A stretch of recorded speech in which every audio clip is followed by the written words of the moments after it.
Good morning dear friends, मैं doctor Mahendra Saran और स्वागत हमारे यूट्यूब चैनल पे। तो प्यारे बच्चों, मैं इस वीडियो में एमए प्रीवियस के फर्स्ट पेपर के बारे में डिस्कस कर रहा हूँ। तो देखो, अप्रैल में हमारे एग्ज़ाम शुरू हैं और जो हमारा फर्स्ट पेपर होगा प्रीवियस का, वो ग्रामर का पेपर होगा।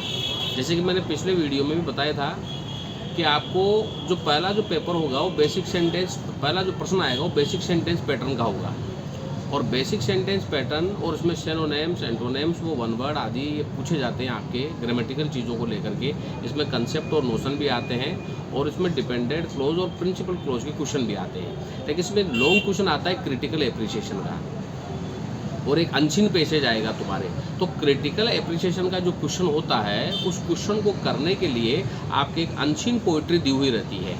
उस अनसीन पोइट्री को आपको पढ़ना है, ध्यान से पढ़ना है और ध्यान से पढ़ने के बाद आपको डिटेल में लिखना पड़ता है कि उस पोइम का नाम क्या है, फिर उस पोइट का नाम क्या है, कविता की थीम क्या है, फिर उसकी समरी क्या है, फिर आप उसके फिगर ऑफ स्पीच के बारे में बताइए, उसके साउंड के बारे में बताइए, उसके म्यूजिक के बारे में बताइए, उसकी लिटरेरी थ्योरी के बारे में बताइए, उसका कंपैरिजन कीजिए आप। और फिर उसमें आप ये बताइए कि किस तरह की चीज़ें उसमें इस्तेमाल की गई है, उसमें कौन सी इमेजनरी इल्यूशन डाला गया है, उसमें कौन सी ब्यूटी डाली गई है, ये सारी चीज़ें आपको बतानी है। और इसमें जो एक पैसेज आता है वो क्रिटिकल पैसेज आता है। उस पैसेज में जो है आपको केवल मेन पॉइंट लिखने पड़ते हैं। उसमें क्वेश्चन टू क्वेश्चन देख करके आंसर नहीं देने पड़ते हैं, केवल मेन पॉइंट लिखने पड़ते हैं। और उन मेन पॉइंटों को लिख करके अपनी भाषा में आपको एक पैसेज तैयार करना पड़ता है। और उसी पैसेज, उसी सेम टू सेम जो उस पैसेज में कहा गया है, उस पैसेज के अनुसार ही आपको एक पैसेज तैयार करना पड़ता है, जिसको आपको अपनी लैंग्वेज में लिखना होता है। और एक जो है एक कंपलसरी पैसेज आता है आपके। उस कंपलसरी जो पैसेज होता है उसमें आपके 4 क्वेश्चंस होते हैं। उन क्वेश्चंस को देख कर, पढ़ कर के, पैसेज को पढ़ के आप उसमें से आपको उसके आंसर देने पड़ते हैं। तो ये 2 तरह के पैसेज आएगा। एक तो आप तो क्रिटिकल नोट का पैसेज आएगा आपके, जिसमें पोइट्री जो है क्रिटिकल एप्रिसिएशन की वो अथवा में आएगी। और एक आपके कंपलसरी पैसेज आएगा जिसमें 4 क्वेश्चन होंगे 5-5 नंबर के। वो पैसेज को पढ़ के आपको उन क्वेश्चंस का आंसर देना होता है। और जैसे कि मैंने गत वीडियो में मैं बताया था आपको कि भाई उन पैसेजों का जो आंसर आप देते हैं वो लाइन टू लाइन मिलाकर एजिड नहीं दिया जाता है। उनको आपको पढ़ना है ध्यान से, और ध्यान से पढ़ करके उसे अपनी लैंग्वेज में लिखना होता है।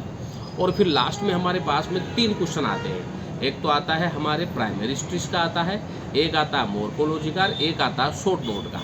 अब शॉर्ट नोट के लिए शॉर्ट नोट 10 नंबर का आएगा, 4 आएंगे, 2 करने हैं। इसमें आपसे पूछा जा सकता है फ्लोसिव क्या है, डिप्टंग्स क्या है, मोनोफोथोंग्स क्या है, डेविरेशनल सुफिक्स क्या है, इन्फ्लेक्शन सुफिक्स क्या है, फ्लोसिव क्या है, इंटोनेशन क्या है, इरिटेशन क्या है, वीक नोट क्या है।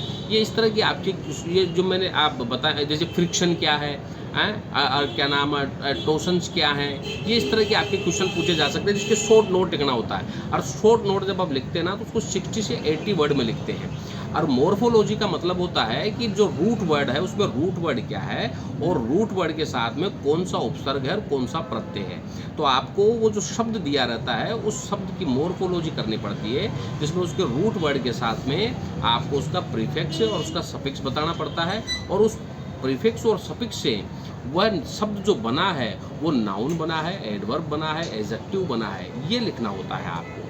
और जो प्रश्न आता है इसमें वर्ड स्ट्रेस का आता है। तो वर्ड स्ट्रेस जो होते हैं वो 2 प्रकार के होते हैं। प्राइमरी स्ट्रेस होता है जो खड़ी पाए होता है, सेकेंडरी स्ट्रेस होता है जो निम्न पाए होता है। तो प्राइमरी स्ट्रेस को आपको पढ़ने के लिए आप जो हैं वो इसको डिटेल में अगर आप पढ़ेंगे तो आपको पता चल जाएगा कि किस प्रकार से स्ट्रेस लगाया जाता है। देखो, रूट वर्ड पर साउंड के अनुसार स्ट्रेस लगाया जाता है। सिलाइबल्स होते हैं इसमें, भाई फर्स्ट सिलाइबल, सेकंड सिलाइबल, थर्ड सिलाइबल। तो आपको पहले रूट वर्ड की जानकारी होनी चाहिए और फिर उसमें सिलाइबल कितने हैं, उन सिलाइबल्स पर स्ट्रेस लगाए जाते हैं।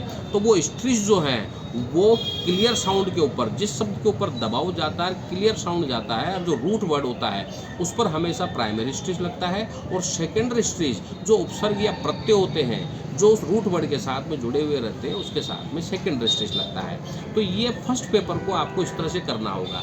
और जो सेक्शन जो पहला नंबर का जो क्वेश्चन आएगा वो बेसिक पैटर्न का आएगा, जिसमें आपको सब्जेक्ट, वर्ब, कॉम्प्लीमेंट, एडवर्ब और एडजेक्टिव इनके बारे में बताना होता है। जैसे कि कोई भी सेंटेंस ले लीजिए, जैसे कि मैंने कहा I am going to school, मैं स्कूल जा रहा हूँ, तो इसमें आई सब्जेक्ट हो गया, एम हेल्पिंग वर्ब हो गई, गोइंग जो है इसमें मेन वर्ब हो गई, टू प्रीपोजिशन हो गया, और कहाँ जा रहे हो, स्कूल जा रहा हूँ, तो ये स्कूल यहाँ पर एक एडवर्ब का काम कर रहा है।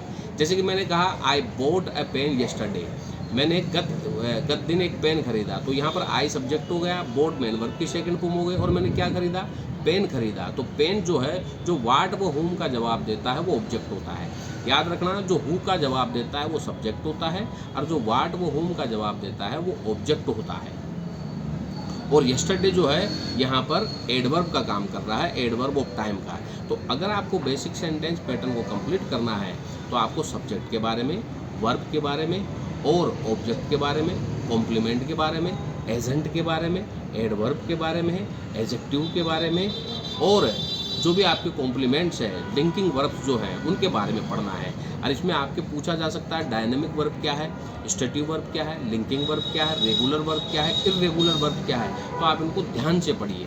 और कंसेप्ट और नोशन के लिए मैंने आपको मॉडल्स का चैप्टर मैंने बताया था कि आप मॉडल्स के बारे में पढ़िए। जैसे कि कैन का प्रयोग able, ability, power, capacity, possibility इनके लिए किया जा सकता है। और कैन का प्रयोग प्रेजेंट में होता है, और कैन नॉट का प्रयोग प्रेजेंट के नेगेटिव में होता है। कैन का पास्ट होता है कुड, कुड का प्रयोग भी हम एबल, एबिलिटी, पावर इनके लिए किया जाता है, लेकिन मोर पोलाइटनेस जो रहती है उसके लिए हम कुड का प्रयोग करते हैं। कुड का प्रयोग होता है पास्ट टेंस में। अगर प्रेजेंट टेंस आता है तो हम कैन का प्रयोग करेंगे, पास्ट टेंस आता है तो हम कुड का प्रयोग करेंगे। उसी तरह मे व माइट का प्रयोग होता है। मे का प्रयोग यहाँ होप के लिए, ब्लेस के लिए, विश के लिए, इनके लिए हम मे का प्रयोग करते हैं। मे का प्रयोग परमिशन लेने और परमिशन देने के लिए भी करते हैं। शुड का जो प्रयोग किया जाता है वो प्रपोजल के लिए, सजेशन के लिए, एडवाइस के लिए, मोरल ड्यूटी के लिए, मोरल ऑब्लिगेशन के लिए शुड का प्रयोग किया जाता है। क्योंकि शेल का पास्ट होता है शुड, और मस्ट का जो प्रयोग होता है वो प्रोफेशनल चीज़ों के लिए किया जाता है। जैसे कि नेसेसरी, इसेंशियल के लिए, कंपलसरी चीज़ों के लिए, सर्टेन के लिए, श्योर, इन चीज़ों के लिए हम मस्ट का प्रयोग करते हैं। और मस्ट का मस्ट नोट जो होता है वो प्रोहिबिशन, प्रोहिबिटेड चीज़ों के लिए किया जाता है। जहाँ फॉरबेड या फॉरबिडन यानी कि जिन चीज़ों की मनाही होती है उसके लिए मस्ट नोट का यूज होता है। और हम शेल और जो विल का प्रयोग करते हैं उनका प्रयोग हम ऑर्डर देने में करते हैं, कमांड देने में करते हैं, रिक्वेस्ट के लिए करते हैं, और जो कंडीशन शर्त सूचक जो वाक्य होते हैं डिटर्मिनेशन की चीज़ों के लिए करते हैं, इंटेंशन के लिए इनके लिए करते हैं। अब और आई और वी के साथ भी हम विल का शेल का प्रयोग, शेल का प्रयोग हम आई व वी के साथ तो करते हैं, लेकिन आई व वी के साथ में हम विल का प्रयोग भी कर सकते हैं। तो आप डिटेल में आप जब मॉडल्स को पढ़ेंगे तो कंसेप्ट और नोशन को आप अच्छे तरीके से वेरीफाई कर पाएंगे। तो इसी तरह से आप इस फर्स्ट पेपर की तैयारी कीजिए। मैं यूट्यूब चैनल पे 2 या 3 ओल्ड पेपर मैं आपके इस पर डालूंगा यूट्यूब चैनल पे, ताकि आप उसकी अच्छी तरह से प्रैक्टिस कर सको। फिर भी अगर किसी बच्चे को दिक्कत हो, समझना हो तो ज़रूर कॉल करें। और जिस बच्चों को नोट्स लेने हैं वो यहाँ से नोट्स ले सकता है। मेरे फ़ोन नंबर है 9928669902 8963043837। Thank you very much.